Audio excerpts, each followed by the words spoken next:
on dirait que c'était un plan. Alors, c'est important de comprendre que certaines traductions disent « où il fut tenté ». Ok? Deux choses se passent lorsque Jésus prend ses 40 jours de jeûne et prière. Verset 2, « Il jeûna 40 jours et 40 nuits, puis il eut faim. » Si on doit transposer la vie de Jésus, on doit faire le parallèle, le lien entre Jésus et Moïse. Déjà, on trouve le fait de jeûner 40 jours. Alors, est-ce que tout le monde est appelé à jeûner 40 jours? Non. Mais, si l'Esprit vous y conduit, vous y arriverez. 40 jours, plus d'un mois. Oh, oui, c'est vrai. Plus d'un mois. Ok. Verset 3, le tentateur s'approcha et lui dit, « Si tu es fils de Dieu, ordonne que ces pierres deviennent des pains. » Jésus lui répondit, « Il est écrit, l'homme ne vivra pas de pain seulement. » L'homme ne vivra pas de pain seulement, mais de toute parole qui sort de la bouche de Dieu. L'homme ne vivra pas de pain seulement. C'est intéressant, hein? Qu'on a le lien entre la première tentation avec la condition de Christ. Ok? Donc, nourrir sa faim de Dieu. Nourrir sa faim de Dieu. L'homme ne vivra pas de pain seulement. C'est vrai, Jésus était physiquement affamé. Mais spirituellement, il vivait d'autre chose. Donc, pour dire que la parole de Dieu, les Écritures sont une nourriture spirituelle pour l'être spirituel, pour l'homme intérieur. Les Écritures, la Bible, les paroles de Dieu sont une nourriture spirituelle. On va aller dans l'Ancien Testament. Maso Jesali Darivamai. Ésaïe chapitre 58. On connaît ce passage aussi, vous l'avez sûrement déjà entendu. Le jeûne que Dieu aime. D'ailleurs, dans certaines Bibles, il est mentionné le vrai jeûne. Si vous avez le titre. Ésaïe 58. Ésaïe 58, c'est bon pour tout le monde? Le verset 1, plutôt on va commencer à lire à partir du verset 6 jusqu'au verset 12. D'ailleurs, vous pouvez même lire, non juste pour noter, de 1 à 12.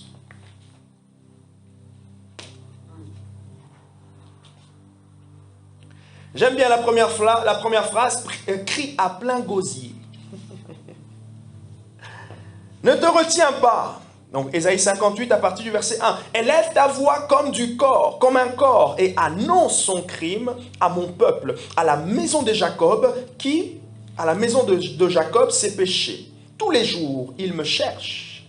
Ils veulent connaître mes voies, comme une nation qui aurait pratiqué la justice et n'aurait pas abandonné le droit établi par son Dieu. Ils me demandent des arrêts justes. Ils désirent l'approche de Dieu. Que nous sert de jeûner? Vous pouvez souligner ou pointer le verset 3. Que nous sert de jeûner? Tu ne le vois pas? De nous humilier? Tu n'y as pas égard? C'est que le jour de votre jeûne, vous vous livrez à vos penchants. Ah, c'est qu'ils sont en train de mal jeûner. Le jour de votre jeûne, vous vous livrez à vos penchants. Et vous traitez durement tous vos ouvriers. Vous jeûnez pour vous disputer et vous quereller, pour frapper méchamment du poing. Vous ne jeûnez pas comme le veut ce jour, pour que votre voix soit entendue en haut. Vous pouvez surligner là, pourquoi est-ce qu'on jeûne? Pour que notre voix, notre cri soit entendu en haut. Est-ce là le jeûne que je préconise, dit le Seigneur? S'agit-il de courber la tête comme un jonc, de se coucher sur le sac et la cendre? Est-ce là ce que tu appelleras un jeûne? Oh, verset 6 maintenant. Voici ce que je préconise. Détache les chaînes de la méchanceté, détourne de nous les liens du joug, renvoie libre ceux qu'on écrase et que l'on rompe toute espèce de joug. Partage ton pain avec celui qui a faim et ramène à la maison les pauvres sans abri. Si tu vois un homme nu, couvre-le et ne te détourne pas de celui qui est ta propre chair. Alors ta lumière poindra comme l'aurore, et ta guérison germera promptement. Ta justice marchera devant toi, et la gloire de l'Éternel sera ton arrière-garde. J'ai même envie de dire ton arrière-plan. J'ai même envie de dire ton fond de plan. Pour parler un langage un peu Android 2.0. Ok. Donc nous sommes au verset 9. Alors tu appelleras et l'Éternel répondra. Tu crieras et il dira, me voici. Si tu éloignes du milieu de toi le joug, les gestes menaçants et les discours de rien du tout. Si tu offres à l'affamé ce que tu désires toi-même, si tu rassasies l'appétit de l'indigent, ta lumière se lèvera sur les ténèbres et ton obscurité sera comme le midi. L'Éternel te guidera constamment. Vous pouvez souligner le verset 11. L'Éternel te guidera constamment et te rassasiera dans les lieux arides et redonnera de la vigueur à tes membres. Tu seras comme un jardin arrosé, comme un point d'eau dont les eaux ne déçoivent pas. Là, nous pouvons déjà voir les bénéfices du jeûne. Grâce à toi, le dernier verset, le verset 12, grâce à toi, l'on rebâtira sur d'anciennes ruines. Grâce à qui? Grâce à celui qui se sera abandonné entre les mains de Dieu par le jeûne. On fera quoi? Il relèvera les fondations des générations passées. On t'appellera réparateur des brèches. Où sont les réparateurs des brèches? Ils sont bien sûr intercesseurs, mais les réparateurs de brèches sont aussi ceux qui s'humilient. Jacques chapitre 4, verset 10. Humiliez-vous sous la main puissante de Dieu, afin qu'il vous élève au temps convenable.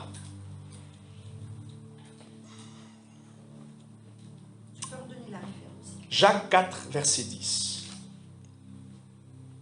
On t'appellera réparateur des brèches, celui qui restaure les sentiers, qui rend le pays habitable, qui rend la famille paisible, qui rend le travail facile, qui rend l'ambiance au travail paisible, qui rend les manips faciles, qui rend la leçon, si je dois parler pour moi en tant qu'enseignant, qui rend la leçon facile, qui rend l'ambiance avec mes élèves qui seront surpris. « Oh monsieur, on est content de vous voir. » D'ailleurs, Dieu fait grâce, je repars encore sur une année avec le lycée, je serai encore à Saint-Mexan. J'ai reçu mon affectation il y a maintenant 2 semaines, je crois. Gloire au Seigneur. Il me reste encore 1 an et demi avant qu'eux-mêmes, ils me fassent soit la proposition d'un CDI. Mais je ne sais pas, après 6 ans, normalement, ils vont me faire une proposition d'eux-mêmes.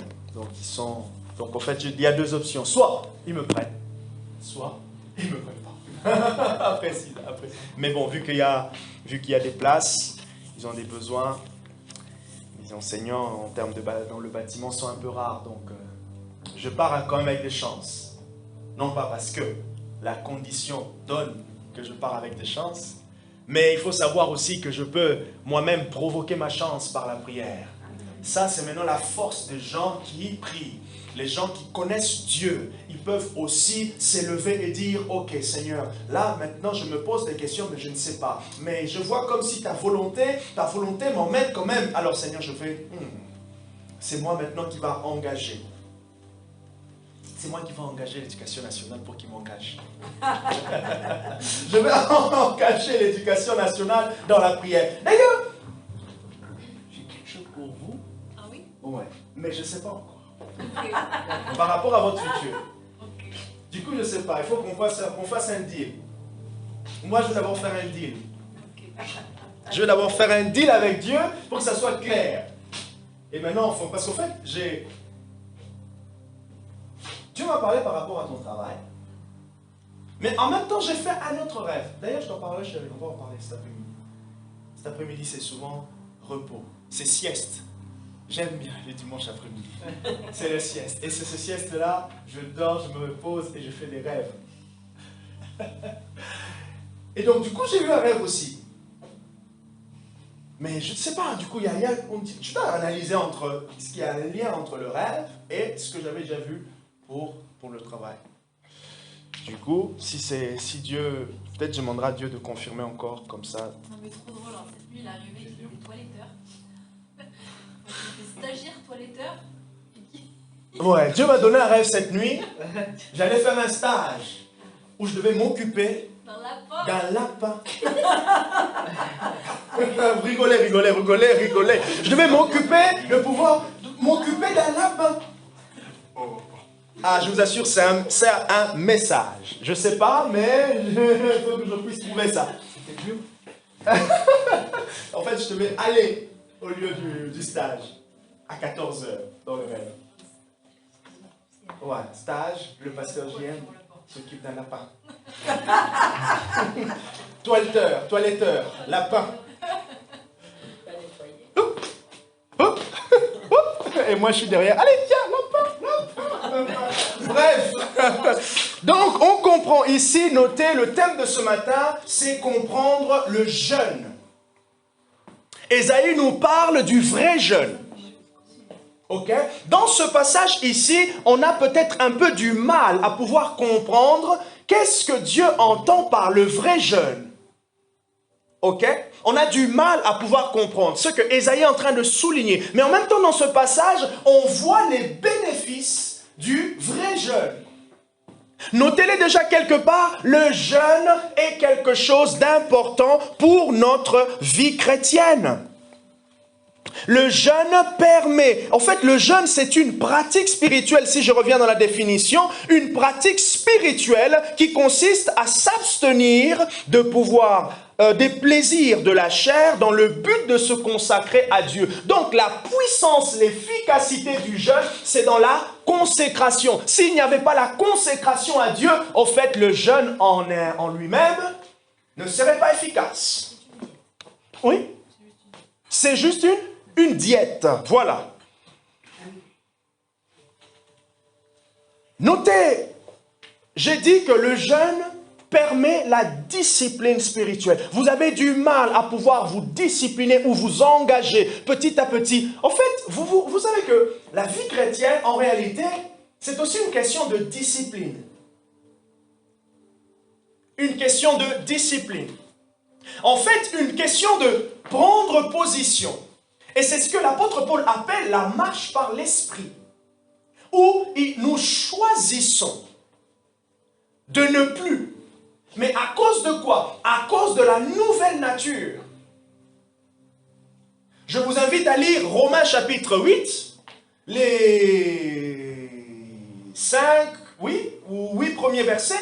Romains chapitre 8. Et je vous invite à lire aussi Galates. Et l'apôtre Paul dit clairement que nous sommes maintenant sous un nouveau régime, non pas le régime de la chair. En fait, le régime de... En fait, je fais comme je veux. Mais tu fais comme je veux, bien sûr, mais sous l'esclavage du péché. Donc, en réalité, tu n'as pas toute la clarté concernant Dieu. Mais concernant la vie, bah écoute, tu as de l'expérience, tu as de la connaissance, tu as lu des livres, oui, tu peux diriger ta vie et faire des bons choix. Faire des bons choix. Mais en ce qui concerne Dieu, il y a une limite. En ce qui concerne Dieu, tu as un maître qui t'empêche, le péché, qui te voit. Voilà pourquoi le salut, Paul dit, ce n'est qu'une grâce. Celui qui nous a aimés le premier nous a fait grâce de pouvoir le connaître. Vous voyez? Et donc, je disais que la vie chrétienne, c'est cette question de choix. J'ai dit hier que Paul nous parle de ça dans Éphésiens 4, à partir du verset 17, et il le dit aussi dans Colossiens, le chapitre 3. Et donc, dans cette discipline, on apprend maintenant, on fait le choix de dire non, de s'abstenir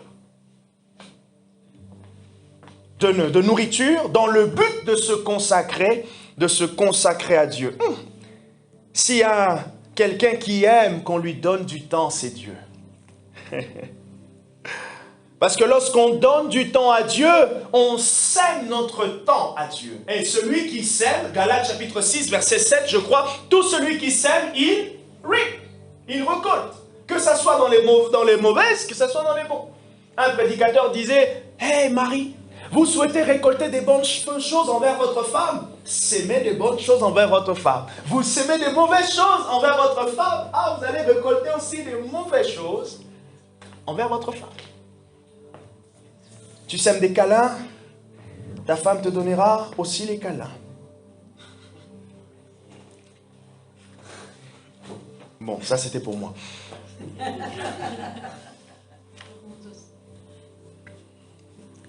J'ai dit ça, je dirais. En plus, elle est juste devant moi. Le jeûne. J'ai dit que par le jeûne, deuxième chose, par le jeûne, l'homme s'humilie devant Dieu. Je parlerai peut-être le dimanche prochain, en fonction du programme, je parlerai de la puissance de l'humilité. Et d'ailleurs, je vous annonce que la semaine de prière sera sur l'humilité. Ah, le thème est sorti? Oui, le thème est sorti. Je devais me mettre en accord avec quand même Dieu. J'avais deux thèmes. Le premier, c'est que je voulais qu'on puisse expérimenter, prier avec les noms de Dieu. Ok? Et le deuxième m'est venu hier pendant que j'étais en train de préparer. Je pense que lui, il pesait un peu. Mais je pense que le Saint-Esprit nous emmène quelque part. La puissance de l'humilité. C'est le thème de la semaine de prière. La puissance de l'humilité. Nous allons nous humilier. Et du coup, notez que par le jeûne, l'homme s'humilie devant Dieu. Par le jeûne, l'homme s'humilie devant Dieu. C'est important de noter que dans la Bible, le jeûne est lié souvent à un élan d'humilité et de repentance. Et ça, c'est très intéressant. Dans la Bible, dans l'Ancien Testament, le jeûne est lié à un élan de repentance et d'humilité. Lisez Daniel, prenez Daniel chapitre 9, vous pouvez lire tout le chapitre. Les petits devoirs de la semaine. Daniel chapitre 10, Psaume chapitre 35, verset 13 et Psaume 65, verset 10. Quand vous parcourez l'Ancien Testament, quand on parle du jeûne dans l'Ancien Testament, le jeûne était lié à un élan de repentance. Donc, il revenait à Dieu. Et là, ça nous permet maintenant de comprendre Ésaïe 58. Lorsqu'il parle du vrai jeûne, il dit, mais vous êtes en train de jeûner, mais regardez comment vous êtes en train de traiter les autres. En fait, vous jeûnez mal. Et d'ailleurs, j'aimerais répondre à une question. Quelle est la différence? Daniel chapitre 9, chapitre 10, ok? Et puis le psaume 35, verset 13 et psaume 65, verset 10. Je parlerai, notez bien ce point, je parlerai de ça d'ici le dimanche prochain sûrement, sur l'humilité. Et peut-être que ça va maintenant nous préparer à rentrer dans la semaine de prière. L'humilité. Celui qui jeûne, il s'humilie devant Dieu. J'ai du mal à comprendre en quoi le fait de jeûner, c'est s'humilier. Ah! Elle a du mal à comprendre, peut-être aussi, les autres. Ok, donc, le Seigneur me dit que j'explique un peu plus. Dans l'Ancien Testament, on va prendre un texte pour prouver cela. Du coup, c'est là que, Rodrigo, tu vois que pendant que tu es en train de prêcher, on te pose une question comme ça, tu ne peux pas escape pour suivre ton planning. Alors, prenez avec moi Joël, chapitre 2, et il y a un autre texte aussi. Vous allez prendre que quelqu'un prépare, peut-être toi, Rodrigo, prépare Esdras. Esdras, tu regardes soit le chapitre 7, soit le chapitre 9 ou 10, là où Esdras jeûne. Ok? Ou sinon, tu peux aller sur Internet si tu veux retrouver rapidement. Donc, nous sommes dans Joël. Joël, c'est dans l'Ancien Testament. C'est juste après le livre de Osée. C'est le deuxième livre, si je ne me trompe pas, des petits prophètes. Joël, nous allons lire à partir du premier chapitre au verset 13. Donc, je vais expliquer pourquoi le fait de jeûner est une indication de l'humilité. Ok? Celui qui jeûne, il s'humilie devant Dieu. Et Jacques, chapitre 4, le verset 10 nous dit que « Humiliez-vous sous la main puissante de Dieu afin qu'il vous élève au temps convenable. » En gros, j'aimerais, avant qu'on puisse lire, nous donner la réponse ou nous donner la manière dont il faut comprendre l'humilité liée au jeûne. D'accord? En fait, dans l'Ancien Testament, lorsqu'il revenait à Dieu, lorsque le peuple avait péché et il revenait à Dieu, d'accord, ils confessaient leurs péchés et maintenant, pour marquer leur position d'humilité, ils se mettaient dans le jeûne. En fait, pour valider, pour expliquer, présenter, faire ressortir le sentiment intérieur, la conviction intérieure de repentance, qu'est-ce qu'il faisait? Il se mettait des sacs comme symbole de jeûne. Regardez, Joël, chapitre 1, verset 13. Sacrificateurs, revêtez-vous des sacs et soyez dans le deuil. Soyez dans le deuil. Lamentez-vous. Vous qui êtes au service de l'autel, venez, passez la nuit revêtus de sacs. Dans l'expression revêtir de sacs, veut simplement dire que je suis dans une condition de jeûne, de repentance. Donc, toute personne qui voyait cela se disait, ah, cette personne, elle est en train de traiter quelque chose avec Dieu. Oui, ça se voyait. C'est pour cela maintenant, Ésaïe dit, mais en fait, attends, tu es en train de jeûner? Je ne vois pas extérieurement ton jeûne. Parce que je ne vois pas le sac, mais encore plus, je ne vois pas comment tu es en train de t'occuper, en fait, des gens. Par ta condition de jeûne. En fait, en gros, je dis beaucoup bref.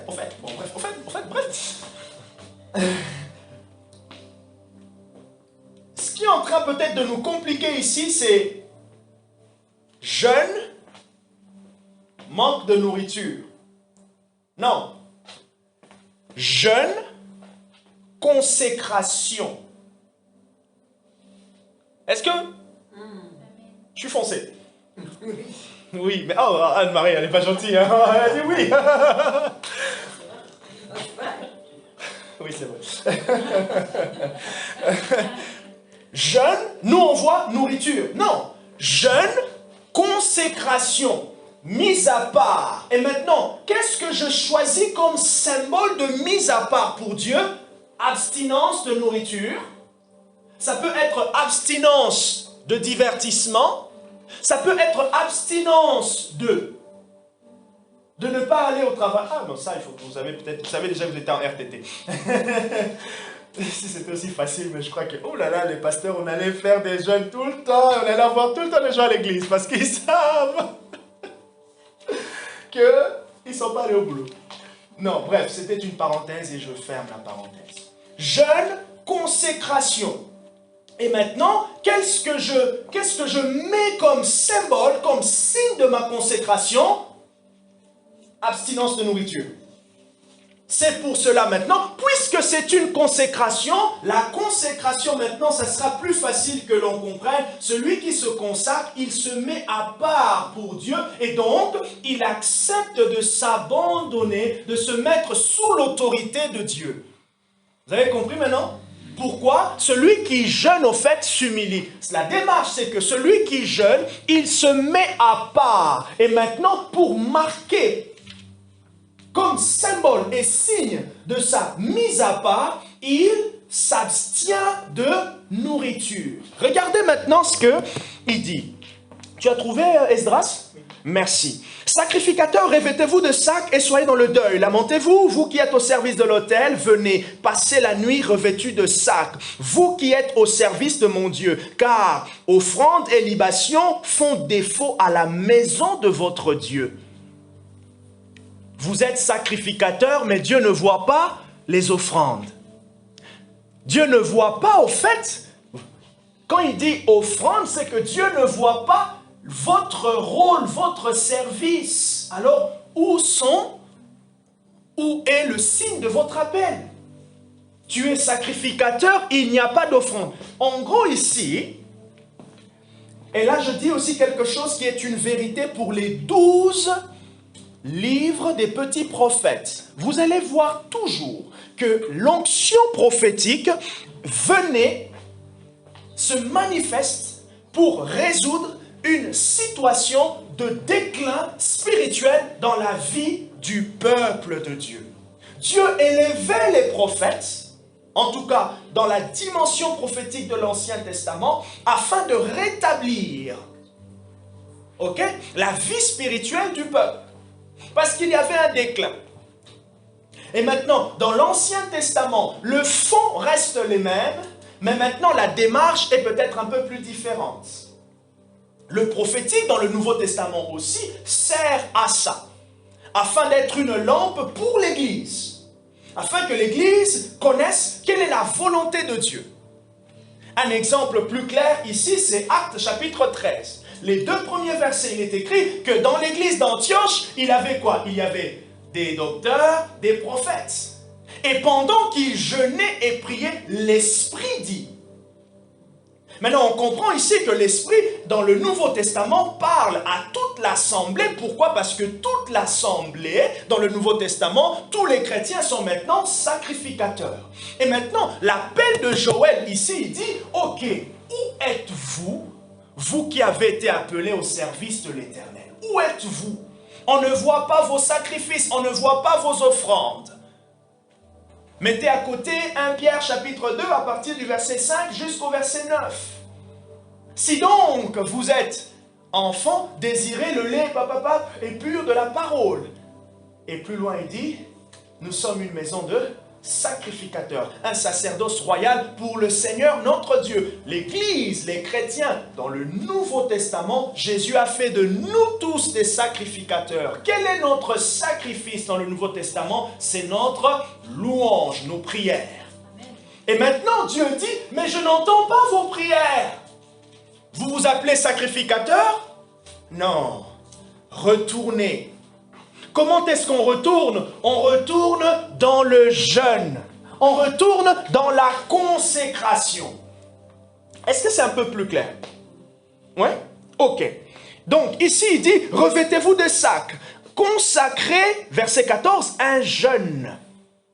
Proclamez une cérémonie. Assemblez les anciens, tous les habitants du pays, dans la maison de l'Éternel, de votre Dieu, et appelez l'Éternel au secours.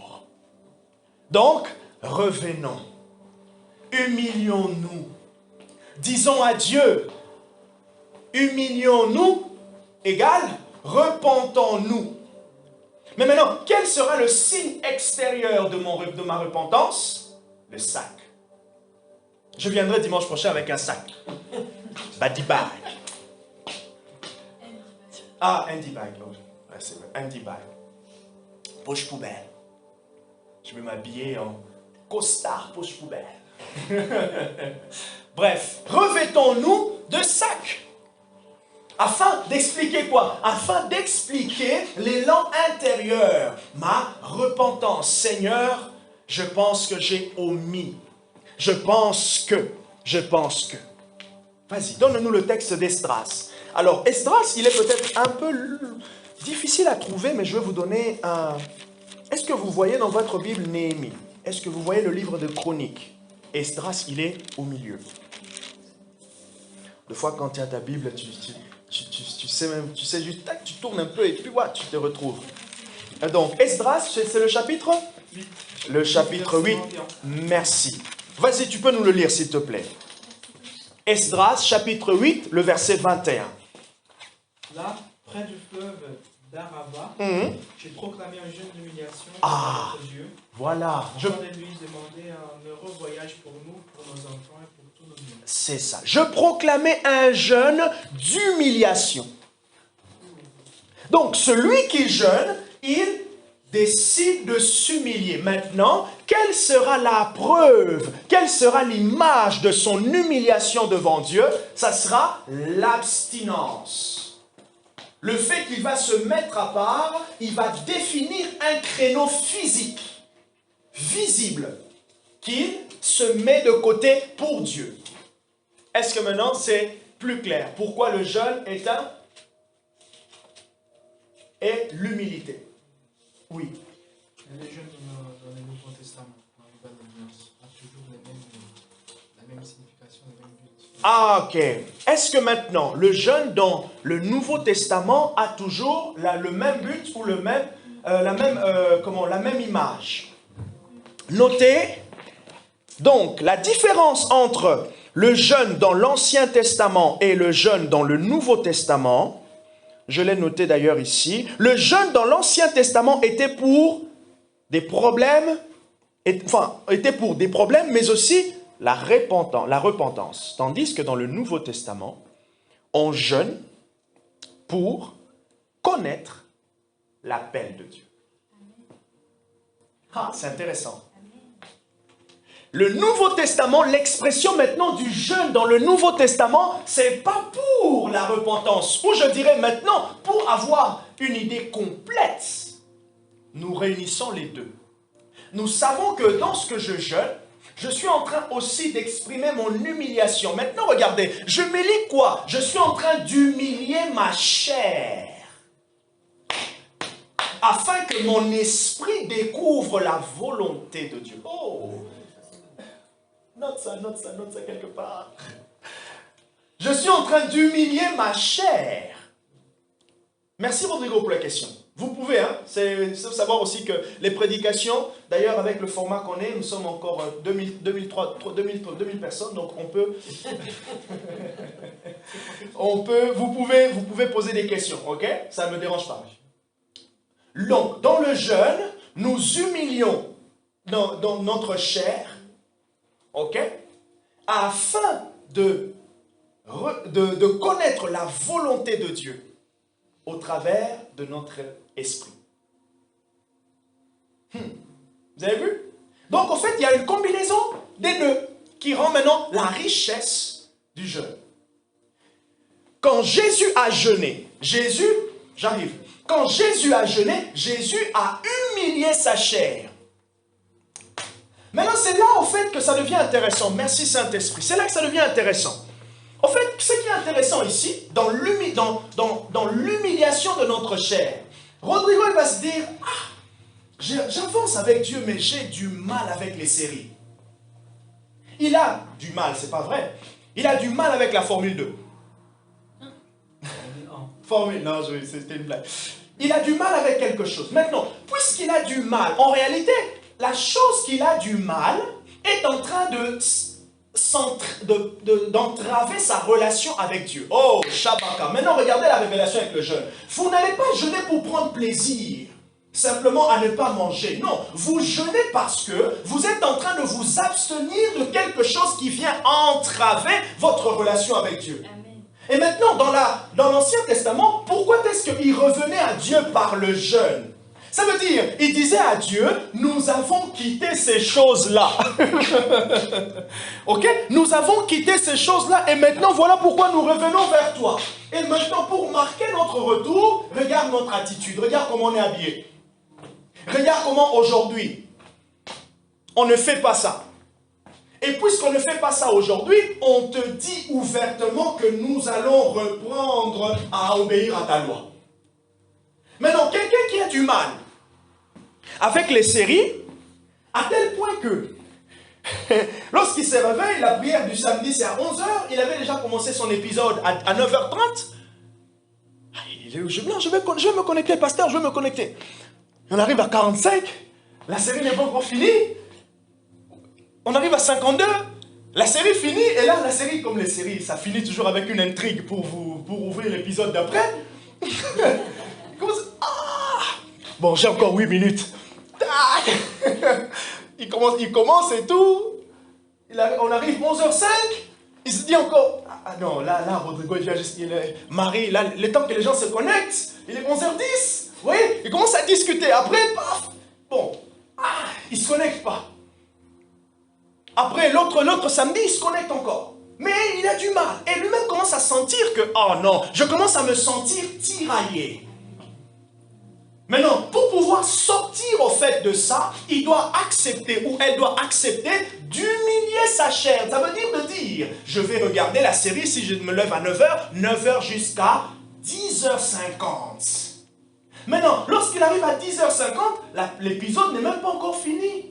L'épisode est je ne sais pas si c'est l'épisode de 50 minutes, je ne sais pas, c'est quelque part. Mais maintenant, elle va sentir, ou il va sentir le poids de l'abandon, Rabachata, le poids de la séparation, où elle décide dans sa chair de dire non, pause, j'ai 1 heure à la prière à l'église. Et c'est là maintenant que commence la véritable humiliation de la chair. Moi j'ai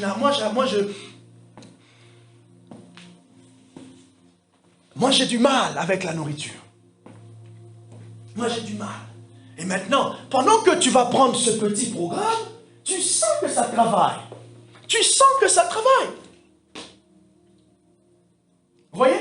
Et c'est là maintenant que l'humiliation de la chair intervient. Et c'est là maintenant que le jeûne prend tout son sens et la puissance maintenant de Dieu commence à sortir. L'humiliation. Je sens que j'ai du mal. J'ai du mal ici. Et c'est au niveau de ma volonté. Et donc, pendant que je suis en train de m'humilier à Dieu, soumettez-vous sous la main puissante de Dieu, afin qu'il vous élève au temps convenable. Je fais le choix de me soumettre. Je fais le choix de me présenter à Dieu, afin que sa puissance vienne me rendre capable devant ceux qui entravent ma relation avec Dieu. Je me soumets devant Dieu afin que... Tu peux noter ça, je me soumets devant Dieu afin que sa puissance vienne m'aider devant ceux qui m'entravent, ma relation avec lui. Et c'est là que la Bible dit, il trouve des chemins tout tracés. Vous connaissez ce passage? Il trouve des chemins tout tracés. Recherchez ça sur Google. C'est un psaume. Ils trouvent devant eux des chemins tout tracés. Donc, je choisis de m'humilier devant Dieu. Je répète, Alessandra. Je choisis de m'humilier devant Dieu afin que sa puissance vienne m'aider face à tous ceux qui entravent ma relation avec lui. Et c'est là que le jeûne est puissant. Et rassurez-vous, rassurons-nous, c'est toujours processus, graduel. Pourquoi? Parce que dans cette démarche-là, qui est aussi on décide au fait de marcher, de saisir le potentiel de l'esprit qui est en nous. Beaucoup d'entre nous, on sait que l'on a le Saint-Esprit, mais on n'imagine pas le potentiel de l'esprit en nous. Ça veut dire, qu'est-ce que le Saint-Esprit peut faire avec nous?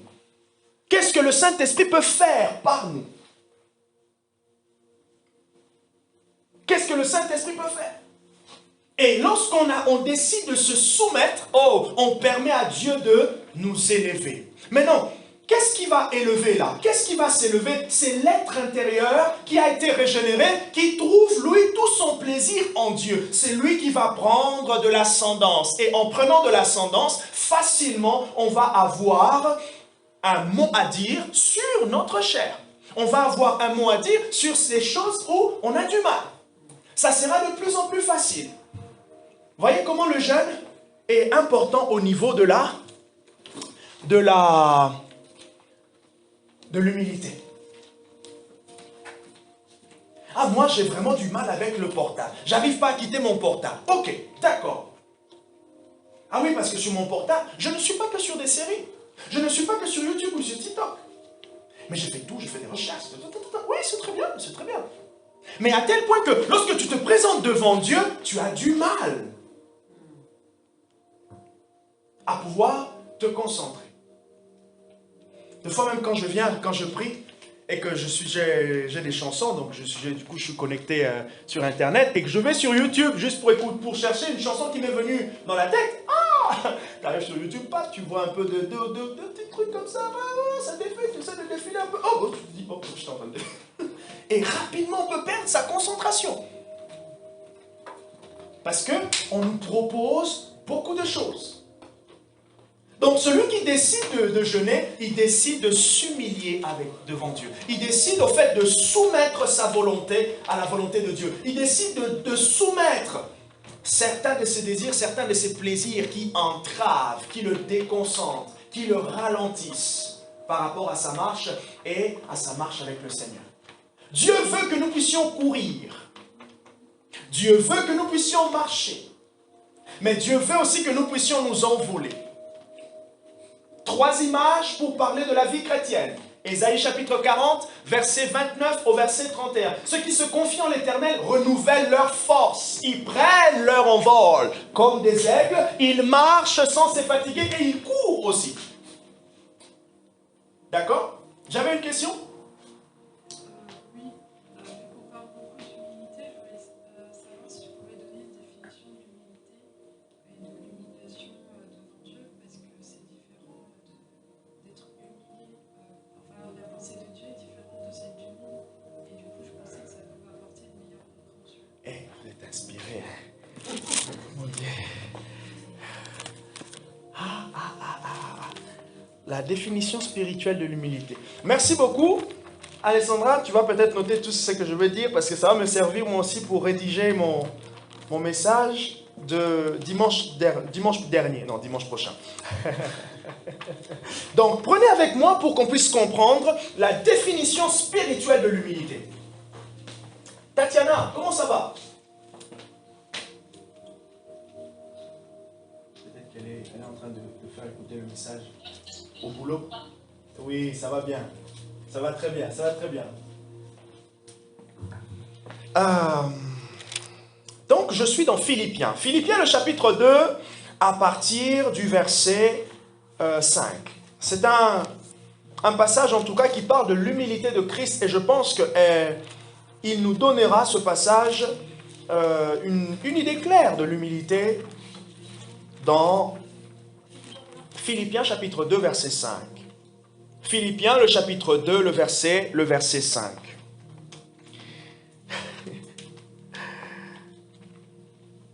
Philippiens, le chapitre 2, le verset 5. Ça va, Marie? Donc, j'ai dit que par le jeûne, nous nous humilions devant le Seigneur. Et j'ai dit aussi que la signification, la différence entre le jeûne dans l'Ancien Testament et dans le Nouveau Testament, est que dans l'Ancien Testament, le jeûne renvoyait l'idée de s'humilier, ok, ou d'attester sa repentance devant Dieu. Et dans le Nouveau Testament, le jeûne nous ouvre plutôt la voie à la découverte de l'appel de Dieu. Et là, vous pouvez prendre le passage de Actes chapitre 13, du 1er au verset 2. Maintenant, Philippiens 2. Nous sommes toujours dans l'idée du jeûne avec l'humilité. Donc en réalité, mon message a commencé aujourd'hui alors. Verset 5, oui, je crois. Mon message a commencé aujourd'hui. Mon message du dimanche prochain a commencé aujourd'hui. Philippiens 2, verset 5. Ayez en vous la pensée qui était en Christ Jésus. Verset 6. Lui dont la condition était celle de Dieu, il n'a pas estimé comme une proie à arracher d'être égal à Dieu. Mais qu'est-ce qu'il a fait? Il s'est dépouillé lui-même en prenant la condition d'esclave, en devenant semblable aux hommes, après s'être trouvé dans la situation d'un homme. Verset 8, il s'est humilié lui-même il s'est humilié lui-même en devenant obéissant jusqu'à la mort sur la croix. L'humilité spirituelle ou l'humilité selon la pensée biblique dit ceci: j'accepte de me dépouiller. Premièrement, j'accepte de ne pas regarder ma condition. L'humilité dans la pensée spirituelle, dans la pensée biblique dit ceci: l'humilité, j'accepte de me dépouiller. J'accepte de ne pas regarder ma condition. Voilà, je donne un exemple. Marie, est-ce que tu veux bien m'aider à passer la serpillière ce mercredi? C'est une vraie question ou c'est juste un c'est pour savoir si je dois répondre. C'est un vrai exemple, c'est une vraie question. Je t'embête. Donc, du coup, Marie me dit, bah oui, je veux bien t'aider, mais c'est pas quelque chose que j'aime. Ok? Est-ce que tu veux bien m'accompagner faire les courses? Qui t'a dit ça? C'est ma femme qui t'a dit ça là. Non, c'est... Hein? Tu prends l'exprès des choses. Ah, voilà. La réponse c'est oui, Ouais. avec plaisir. La réponse est oui, mais pas avec plaisir. Donc, au fait, hein? Moi, je veux savoir. Ah, là, ça vient pas. Ah oui, Ah, j'ai peur. elle a peur. Donc, vous voyez, en fait, on est bien, d'accord. J'espère que vous n'essaierez pas de l'appeler à la fin. J'y ai, maman. Je serai séquestré par Marie et Rodrigo.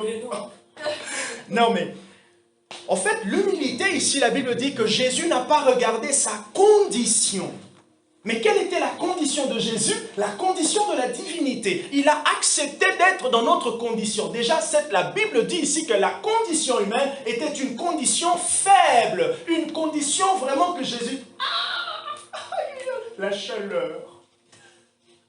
Le fait de ne pas connaître tout. Le fait de pouvoir dépendre du Saint-Esprit. Donc, l'humilité, en fait, nous place sous une dépendance constante. Maintenant, regardez, celui qui jeûne, qu'est-ce qu'il est en train de dire? Celui qui jeûne, il est en train de dire, Seigneur, pendant 2 heures, pendant 6 heures, je ne vais pas toucher à mes mails, je ne vais rien faire, même si les séries viennent dans ma tête. Je n'aurai que quelque chose. T'adorer, lire la Bible, réfléchir sur ce que je lis, parler en langue, rien que ça. Donc, je rééduque ma chair pendant un moment. Je lui impose, je l'assujettis à la volonté de Dieu, au plaisir de Dieu. Et ce plaisir de Dieu, c'est quoi? Ce plaisir de Dieu, c'est lire la Bible, écouter des louanges, parler en langue, ainsi de suite. Réfléchir à tout ce que je suis en train de lire et j'écris. Donc, l'humilité, maintenant, dans ces exemples-là, ça serait quoi? Ça serait, puisque je vais obéir à la volonté de Dieu, je vais accepter de porter ma croix. Voilà. Donc, en fait, je vais accepter de ressentir à ce moment-là, Le fait de faire la volonté de Dieu, mais dans une condition qui ne me plaît pas. Vous voyez? Donc, je suis en train de m'humilier. Mais en fait, ce que je suis en train d'humilier, non, ce n'est pas ce que je suis en train d'humilier à ce moment-là, ce n'est pas l'esprit. C'est ma chair. En réalité, pendant que je suis en train de ne pas me sentir bien, mais c'est au niveau de ma chair. Mais en réalité, Dieu, il est content parce que je lui fais plaisir, puisqu'il me l'a demandé. Voyez un peu comment l'humilité? Jésus-Christ, regardez, il dit ceci, il s'est humilié lui-même en obéissant. Donc, lorsque quelqu'un s'humilie, il choisit en réalité d'obéir, mais d'obéir là où il n'a pas de contrôle, d'obéir là où sa chair lui dit non, d'obéir là... Oh, voyez un peu, comment est-ce que Abraham a obéi à Dieu? Abraham a obéi à Dieu là où Dieu l'a demandé quoi? Sacrifie son fils. Sacrifie ton fils.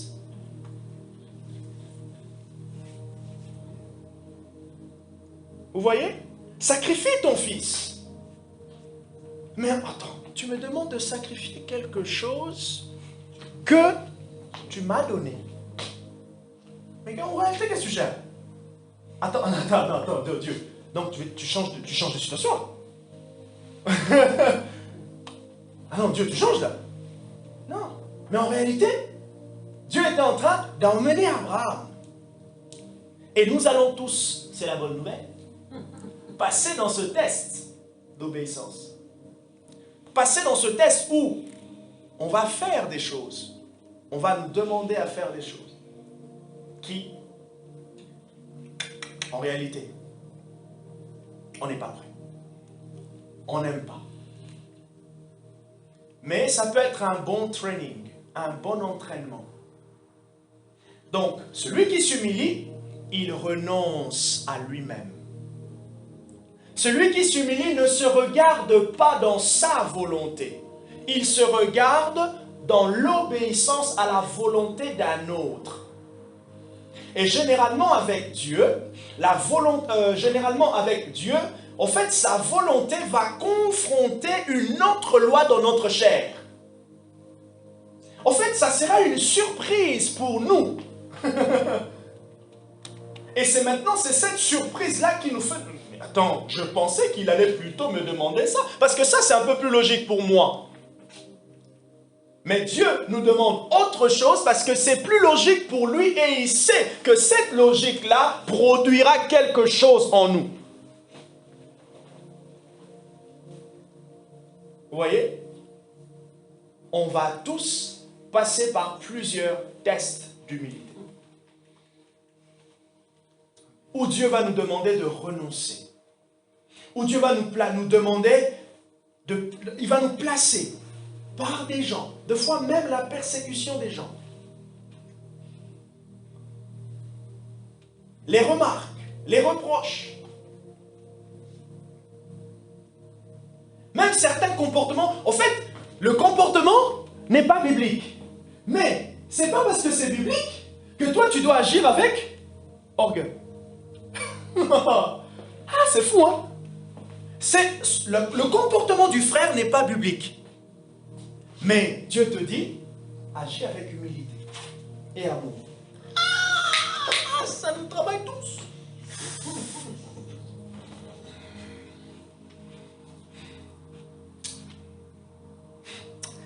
Tu sais, moi, franchement, je l'aurais remballé comme une sacoche. Ah, Seigneur. Et maintenant, vous voyez, tellement qu'on est en train de travailler, mais tu te rends compte?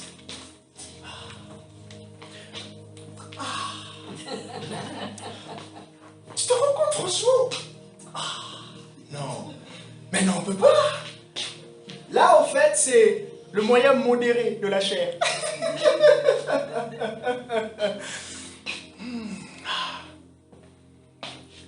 Après, peut-être qu'il y a quelqu'un d'autre qui vient te dire, mais tu sais, ou de fois même le Saint-Esprit vient te dire, J'avais prié, non? Notez déjà, oui, je vais terminer par là. Notez déjà que lorsqu'on va parler sur la puissance de l'humilité, on va tous passer par.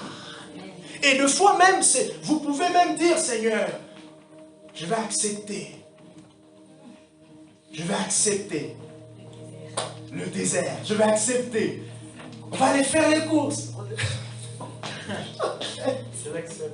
Voilà. Vous voyez, on va accepter. Je vais accepter. Dieu nous connaît mieux que nous-mêmes. Ça va, Marie-Josée? Ça va. Dieu nous connaît mieux que nous-mêmes. Le plus grand test de l'humilité, c'est dans nos familles, dans le couple, dans le mariage. Et Dieu va toujours nous présenter. Et c'est très intéressant que de passer par ces tests-là et de le remarquer. Et lorsque vous remarquez que, ma réaction, elle a été, tu peux déjà voir ta jauge d'humilité. Mais puisque on veut ressembler à Christ, on est content d'y aller parce qu'on sait que, le pire, c'est de ne pas remarquer. Mais quand tu as remarqué, tu dis, ok, Saint-Esprit, très bien. Ça veut dire que je suis spirituellement en vie. Donc ça veut dire que ma sensibilité spirituelle, elle est présente. Ça veut dire que je sais entendre la voix de la chair en moi. Oh, notez-le quelque part pour Alessandra. L'homme spirituel sait entendre la voix de la chair en lui. Oui, reconnaître, merci. Il sait reconnaître la voix de la chair.